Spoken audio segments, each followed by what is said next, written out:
Hi, I'm Paul Buckley from Mapei Australia, an ex-tiler with a long family history in the business. I've been the product manager of Mapei Australia for over 25 years. Today I'm in the Sydney Academy and I'll share with you my top 5 tips when tiling a bathroom. Let's go.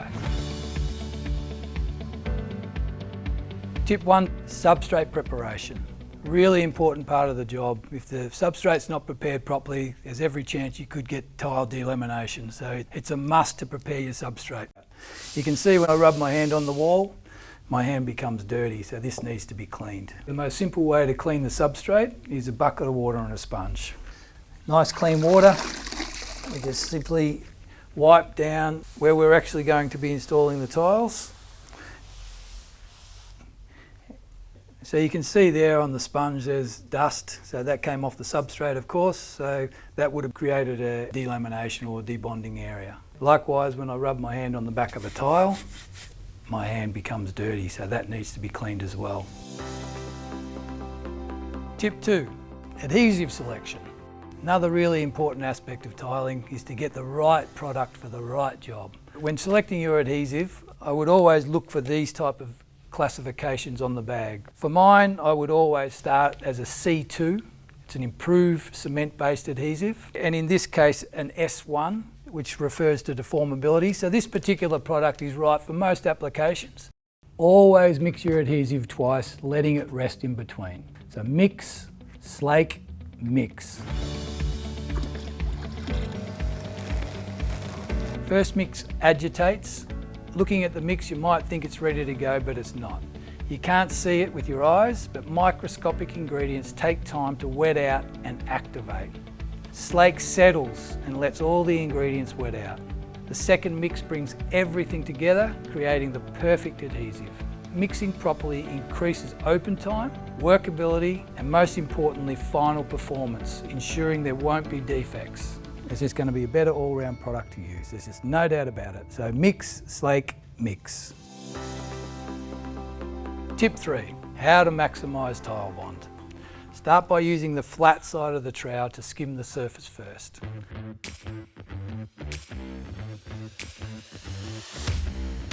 Then follow up with the notch side of the trowel to spread the adhesive in straight lines. This ensures even coverage and a better adhesion. Push the tile firmly into the adhesive and move it back and forwards, making sure you move the tile to collapse the ridges. So that's what we're looking for, as close to 100% as possible.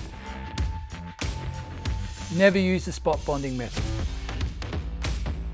No matter how hard I push on this, I might be able to spread them, but there's no way that I will spread that enough to cover the whole underside of the tile. So what that does, it creates massive voids underneath the tile. Never rush a job. Always wait overnight for it to dry, otherwise you risk things like grout discoloration or dislodgement of tiles. Tip 4, grout selection. So whether it's kitchen or bathroom, epoxy grout is by far the best choice, there's no doubt about that. As I said, it's waterproof, it's a lot more stain resistant, and then a lot more easily cleaned, so easily maintained. Just a far better product. So we're going to put it in. For the epoxy, we use an epoxy squeegee. These are just a bit more firmer than the average squeegee, bit more force behind it. We can put 2 hands onto it and really push it into the grout joints. So now we've got it all in, we're ready to wash. So remembering, with epoxy, we would always use the atomizer bottle just to put water onto the surface of the tile. Something we would never do with cement-based grout, but epoxy grout, there's not a problem at all. It doesn't mind water. We've got our 2 buckets of water, our initial clean and our final clean. So very important to use a nice firm sponge and use it very lightly. We want to just be able to take it across lightly without digging the grout out of the joints. Tip 5, cleaning epoxy residue. We're back the next day and there still is a little bit of the epoxy film left on the face of the tile. We use our 𝗃𝗶𝗱𝗃 cleaner for the final cleaning process. Spray it onto the surface of the tile. Depending on the severity of your film is how long you will leave this on for. So we've got it nice and clean because we did the change of water. So we're not going to leave it on too long. Use the scouring pad just lightly. Get it all nicely spread. So we've got our first clean.